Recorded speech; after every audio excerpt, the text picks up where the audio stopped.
So Encanto is about a girl and her family.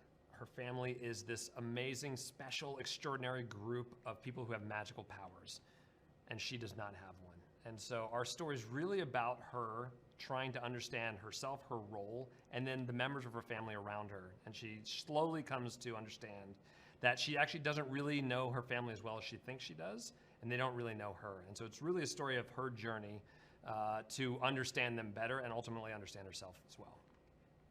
What is the backstory of our film?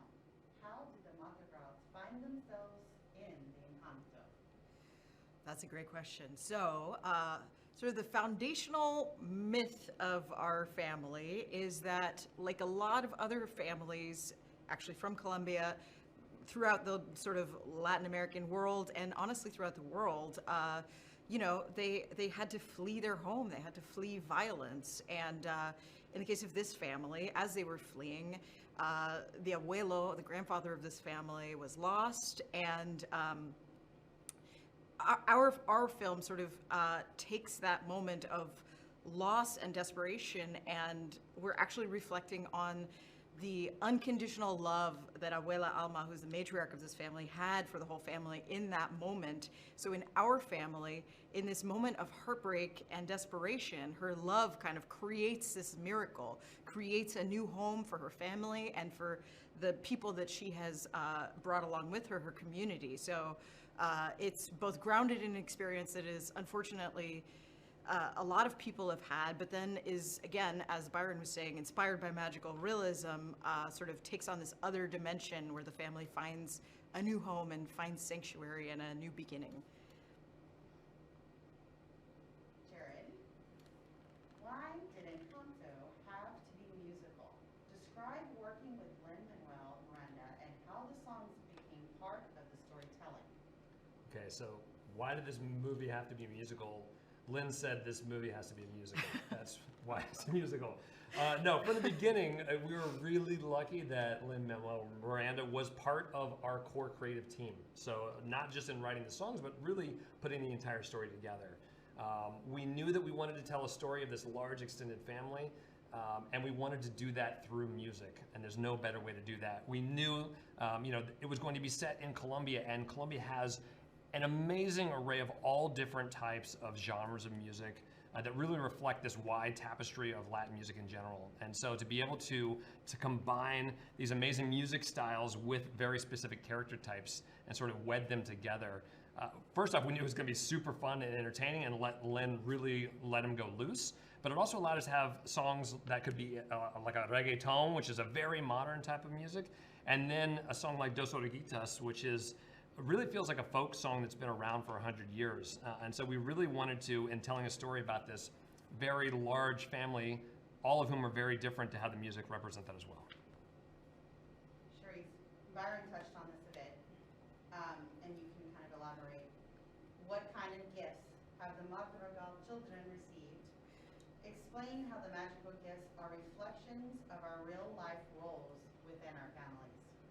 That is a great question. So, from the very beginning, we really wanted to create, there's 12 people in this family, so we wanted to create characters that everyone would be able to relate to as themselves or see their own family members in. So we really kind of started out with family archetypes, right? So Byron was touching on Isabella sort of as the golden child, the one who can do no wrong, the perfect kid. And so we thought, okay, so based off of this family role that a lot of us can recognize and know well, what's a gift that she could have? Flowers out of her footsteps. So from then, we started thinking about, Julieta, who's Mirabel's mom. She is the caretaker, the nurturer, the healer, and so we gave her the ability to heal through food. We have Papa, who is an aunt who has a wide range of emotions. And so we thought, okay, there's those people who they enter a room and it's like the weather in the room sort of changes. So based off of that, we're like, okay, so what if she actually can control the weather with her emotions? And then, Camilo, we were like, everybody's got like a little drama kid in their family who can shapeshift and do impressions. So that's him. Antonio, who's the youngest. We all know that shy kid who maybe feels not so comfortable talking to people, but he's really close to animals, and that's where Antonio and his ability to communicate with animals came from. So we really just tried to start with, in all the instances, like from very relatable family archetype roles, and then say, okay, if this was magic, what would it be? And that's where we sort of got all these different magical powers. Jared, who is Bruno, and why do the Mother Girls not talk about it? Yeah, well, we don't talk about Bruno, so I don't know if I can answer the question. Bruno is one of the original 3 triplets that Abuela Alma had the night that the Encanto was created. He is somebody who was given the gift of being able to see the future, but he's somebody who kind of only saw the negative things coming in the future. As a result of that, he kind of had a difficult relationship with his mom, Abuela Alma. And not to give away any spoilers, but he didn't feel right within the family. He couldn't really find his place. He's sort of the black sheep, and he left the family. Over the course of the story, you start to understand why he made that choice, what he's been up to, and what he really cares about. And so he's a character, I think, ultimately that you'll find his story, once you get the full fleshed-out version of who he is, is one of my favorite characters, and somebody who I think people are really going to enjoy watching. Charise, how would you describe the house and how it almost is another character in the story? Oh, I mean, the house 100% is his own character in this story. You know, like, from very early on, Jared and Byron had this idea of a living house and a house that was kind of reflective and encompassed the family that lived in it, right? And so we went through a lot of different evolutions of what that could mean and who that character would be, but the one that we landed on and loved the most was the idea of the house as kind of the family dog, you know? The family dog has a different relationship to each person in the family, you know, maybe it like loves to sleep on one person's bed and like sort of has a little beef with another person, but that it would be just an intimate member of the family that would have really specific opinions and desires and would just be like a fun, joyous reflection of this family. But the journey that the house takes throughout the film is very reflective of the family in a really close way. So the house is really both its own character and a reflection of the family. Tell me about the voice cast ensemble for this film. Oh, wow. I think that our cast is one of the most ambitious that we've ever had. We've never tried to put an extended family on screen before at Disney Animation. We have 12 main characters, and each of those characters had to separate. You had to fall in love with them. You had to not just present what we expect of those characters, but then throughout the movie to start to change that and start to see these different facets. And so when we started to actually cast, of course, we needed to start with Mirabel. The whole movie is anchored by her, and we needed somebody who could be vulnerable and super funny and really be able to sing lots of different types of music.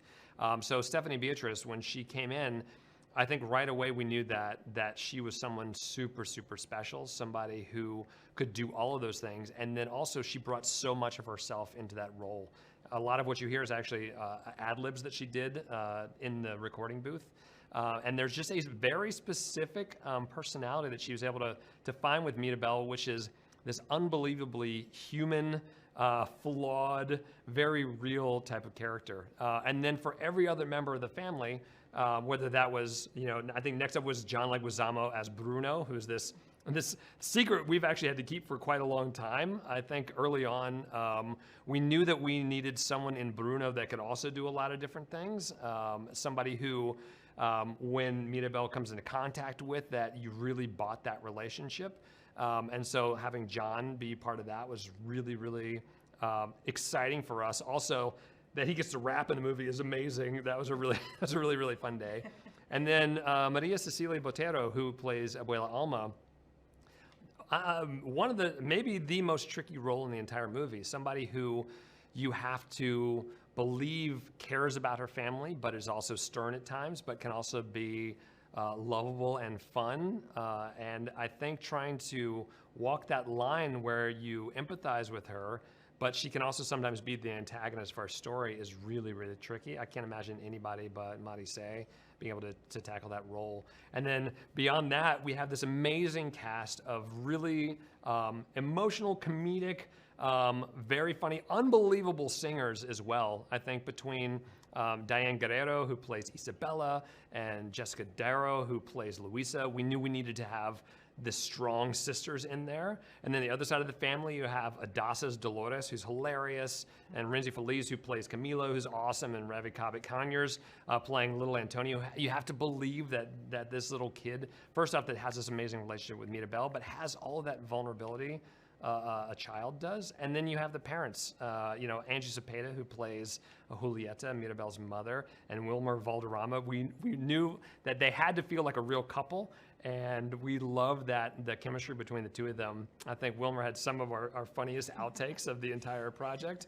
And then on the other side, you have Carolina Gaitan, who plays the very mercurial Pepa, who is hilarious and over the top, intentionally so, who's super, super fun, and Mauro Castillo, who plays Felix, and is just the life of the party. You want to spend every day. So I think for all of us, we feel hugely, hugely in awe of our cast, and so lucky that we were able to go on this journey with them. Charise, you're gonna round us off. Sure. What do you hope audiences take away from seeing this film?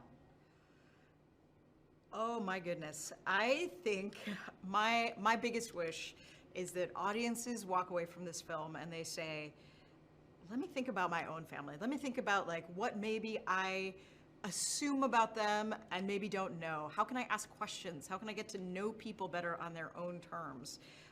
So if this movie starts dialogues between people and their families and sort of prompts us to look more closely and be curious, that's amazing. I would love that.